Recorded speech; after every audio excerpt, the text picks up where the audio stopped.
ब्रह्मा जी किसका ध्यान करते हैं? कभी विचार नहीं किया। क्षीर सागर निवासी भी ध्यान मग्न है किसके? आप लोग गीता पढ़े होंगे, श्रीमद् भागवत गीता, तो उसमें प्रथम ही अध्याय में मां लक्ष्मी पूछती हैं कि आप किसका ध्यान कर रहे हैं?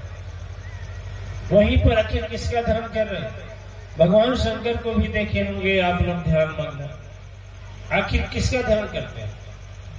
यदि भगवान राम वशिष्ठ जी के आश्रम में गए थे तो गुरु जी क्या उनको राम राम रटने के लिए बताए होंगे? या कृष्ण जी संदीपन जी के हम गए होंगे तो कृष्णा कृष्णा बोले होंगे? नहीं दिव्यात्मा, वह शक्ति सदगुरु बताते हैं। राम अवतार नहीं था उस भक्त प्रहलाद घटना थी हृदयाक्ष के समय में। उस समय हृदयाक्ष और हिरण्यकश्यप के समय में नरसिंह का अवतार हुआ था। तो नारद जी भक्त प्रहलाद को कौन सा मंत्र दिए होंगे? सावित्री को कौन सा मंत्र दिए होंगे नारद जी? अनुसुईया को कौन सा मंत्र दिए होंगे अत्रि जी की अपने तपोबल से ब्रह्मा विष्णु महेश को बच्चा बना दे? आखिर कौन शक्ति है?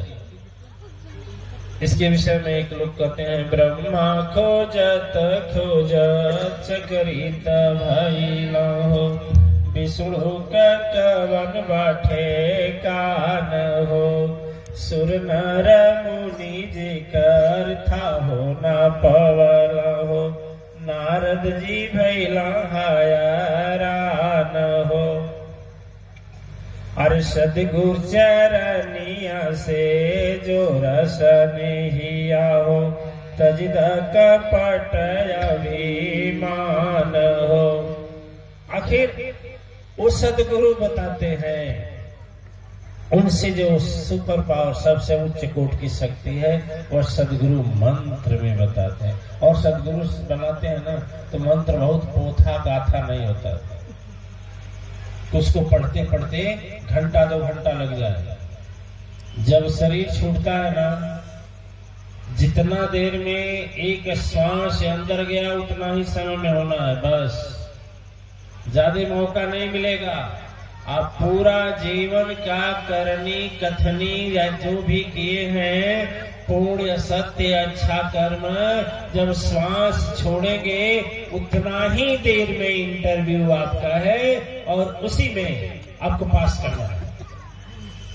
ये नहीं कि अश्वमेध जग किया है, ये नहीं मैं धनौती में जग सत्संग किया हूं, ये नहीं मैं धाम किया हूं, इतना बहुत लंबा हो जाएगा। एक श्वास में सारा उत्तर देना होता है, उसमें जो निकल जाता है वह पार हो जाता है और जो नहीं निकल जाता वो मझधार हो जाता है। और वही सदगुरु मंत्र देता है, गुरु नहीं देते हैं और सदगुरु देता है। सदगुरु की शक्ति वाला मंत्र जो होता है यह श्वास के ही जितना देर में श्वास बाहर गया उतना ही छोटा मंत्र ही होता है। सदगुरु बहुत बड़ा पोथा पाखंड और प्राखंड नहीं देगा। यदि सदगुरु है तो ये नहीं बोलेगा लो इतना माला जपो।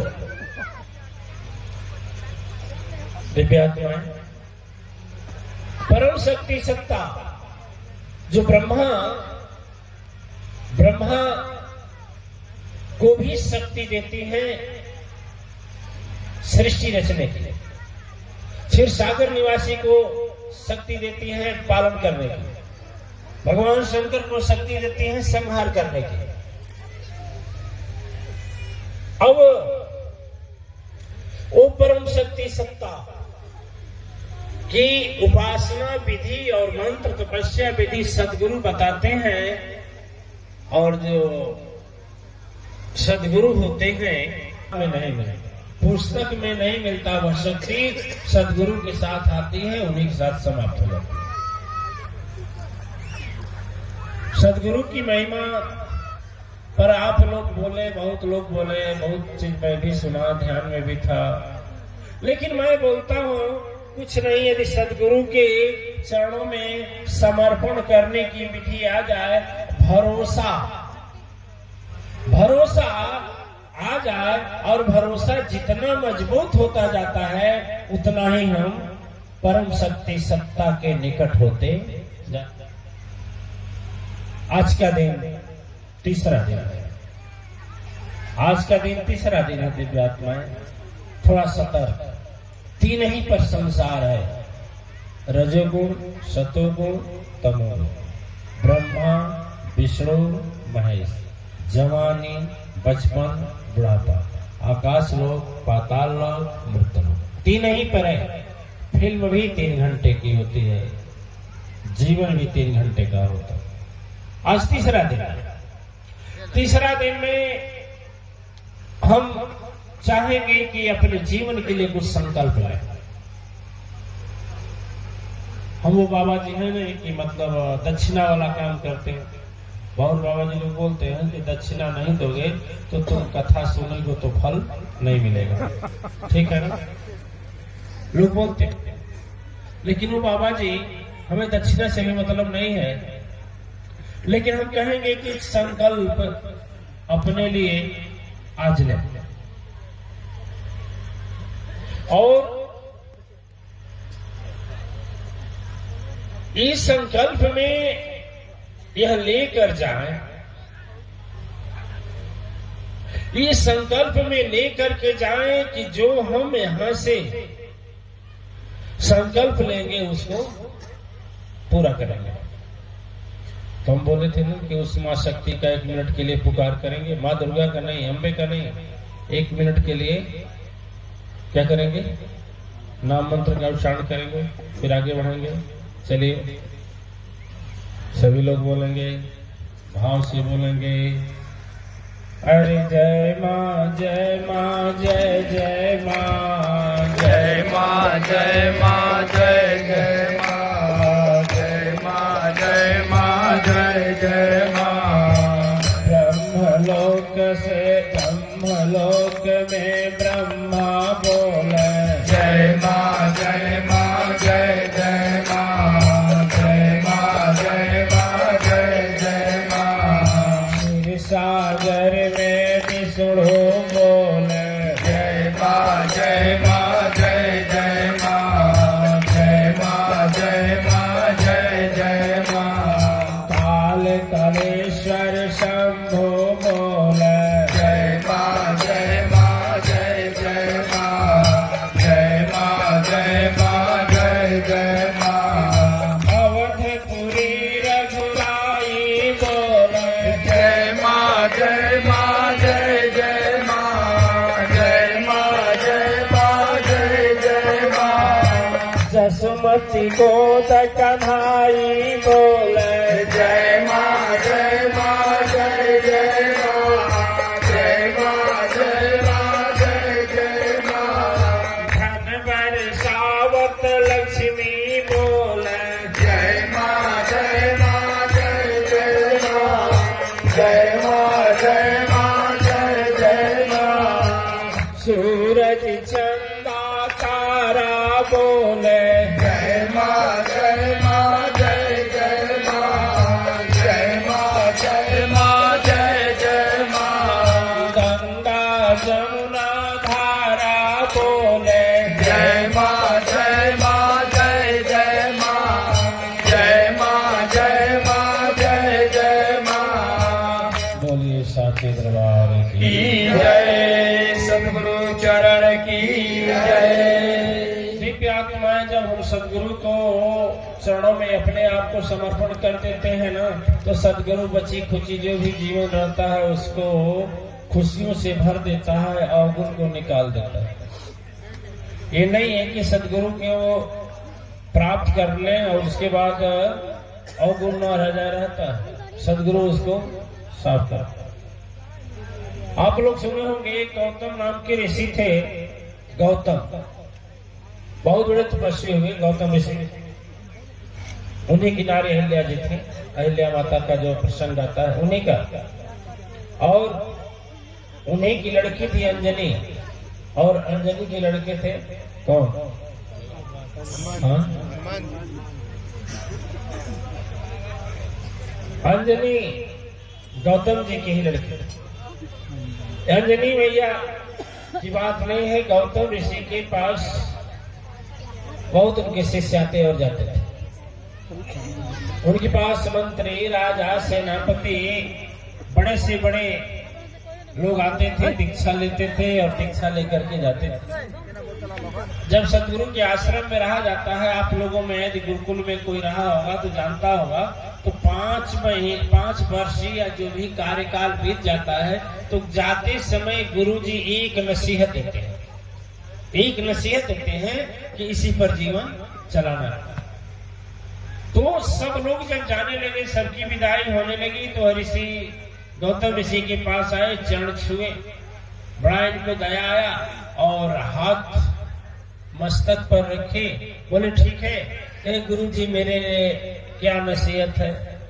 तो संस्कृत में बोले, लेकिन उसको हम हिंदी में बता दे रहा हूं, हिंदी का भोजपुरी बता दे रहा हूं, ठीक है। एक ही चीज कहे कि भला किसी का कर न सको तो बुरा किसी का मना करना, फूल नहीं बन सकते हो तो कांटे बन कर मत रहना, यार कांटे बन कर मत रहना, यार कांटे बन कर मत रहना, यार कांटे बन कर मत रहना। देखिए दिव्यात्माएं, यह शक्ति का प्रयोग अपने अनुभव से आदमी कहीं लगा सकता है, अपनी इच्छा अनुसार कहीं लगा सकता है। कहा जाता है कि वही चाकू डाकू के हाथ में जाता है तो किसी का हत्या कर देता है, और वही चाकू किसी डॉक्टर के हाथ में जाता है तो किसी का जान बचा लेता है। वैसे ये शक्ति होती है सदगुरु से प्राप्त शक्ति से। कुछ लोग उसको दुर्व्यसन, दुर्विचार और गलत जगह में प्रयोग करते हैं। काम तो करता है, चाकू का काम काटना है, हाथ भी काट देगा, भिंडी पाएगा, भिंडी काट देगा, मूली पाएगा, मूली काट देगा। वो नहीं पहचानेगा कि यह किसका हाथ है, राजा का हाथ है कि गरीब का हाथ है, जो बनाया है उसका हाथ है कि जो पैसा देकर खरीदा है उसका हाथ है। किसी की अंगुली पाएगा तो काटेगा नहीं। उसी तरह से वह शक्ति होती है, जो सदगुरु से शक्ति मिलती है, वह शक्ति या सिद्धि, वह से चाहे तो आप अच्छा भी काम कर सकते हैं, चाहे तो बुरा काम कर सकते हैं। समय का चक्र ऐसा चला कि एक दिन वो तो चला गया, और गुरु जी यही बताए कि देखो, यदि भला किसी का मत करना तो बुरा भी मत करना, यदि फूल नहीं बन पाते हो तो कांटा भी बन करके मत रहना। यही उपदेश था उनका लास्ट। लेकिन ठीक है, उल्टा कर दिया। उसका काम क्या था कि रास्ते में जंगली रास्ता था, वहीं जाकर के लोगों को रोकता था, जो सामान था छीन लेता था, और ज्यादा बोलता था तो हत्या कर देता था। सदगुरु को खबर मिली, सदगुरु कहा कि सदगुरु सोचे, वाह, मैंने इतने मेहनत से इसको परखा था, निरेखा था, इतनी कठिन तपस्या से इसको संवारा था। देखिए सदगुरु बहुत कठिन तपस्या करता है। आपको शुद्ध और पवित्र बनाने के लिए सदगुरु की बड़ी शक्ति और तपस्या लगती है। और सांसारिक कर्म के लिए, सांसारिक कर्म कांड में कोई तपस्या नहीं लगती, कोई बात नहीं लगती। छोटे मोटे दुख, संकट, समस्या में कोई समस्या नहीं है ऐसा तो। लेकिन सदगुरु का लक्ष्य होता है कि आपको ऐसा बना दे कि आप भी शिष्य बनाने लायक हो, आपके अंदर सदगुरुत्व की शक्ति प्राप्त हो, आपके अंदर स्वयं वो दिव्य शक्ति जो छिपी हुई है प्रकट हो, स्वतः आभा मंडल इतना प्रचंड और प्रलयकारी हो कि उसके सामने आने वाले सभी आपके हो जाए। ईश्वरीय शक्ति आपको हमेशा वह ऊर्जा मिलती रहे। सदगुरु की इच्छा यही होती है, और सदगुरु यही चाहता भी है, और सदगुरु की परिभाषा भी यही है। अब वह शक्ति पाने के बाद जब ऐसा करने लगा तो सदगुरु को बड़ा कष्ट हुई, और सदगुरु को जब कष्ट हुआ तो सदगुरु बोले कि अच्छा ठीक है, जाता हूं। और दिव्य आत्माएं, पूर्णिमा की रात थी, पूर्णिमा समझ रहे ना, पूर्णिमा पूर्णिमा की रात थी, चंद्रमा बड़ी तथा से थे, रात 12 बजने वाले थे और गौतम जी चले गए। और जब गौतम जी चले गए तो वह जो शिष्य दूरी से देखा तो कहा कि लाओ ये कौन आदमी आया है। और तुरंत अपना खड़ग उठाया काटने के लिए, जो कुछ है मुझको दे दो और नहीं तो तुझे काट दूंगा। और जब नजदीक जाकर देख रहा है तो और कोई नहीं है, वो तो उसके गुरु। जब देखा तब खड़ग तो उठाया था काटने के लिए, लेकिन जब देखा सदगुरु है तो उसके चेहरे पर, उसके मन में, उसके दिल में, उसके दिमाग में सारी भ्रांतियां नजरों के सामने, गुरु के सारे वक्तव्य आने लगे और गुरु के सत्कर्तव्य और गुरु उसके साथ कैसा व्यवहार किए थे वह आने लगे। और उसके बाद आंखों से आंसू निकलने लगा, हाथ से खड़ग गिर गया। हाथ से जब खड़ग गिर गया तो बोला, गुरुजी आपने क्या किया, आप क्यों आ गए?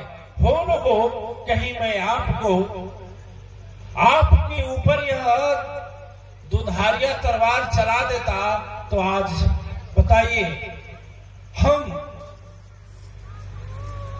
कितना बड़ा पातकी होते। गुरु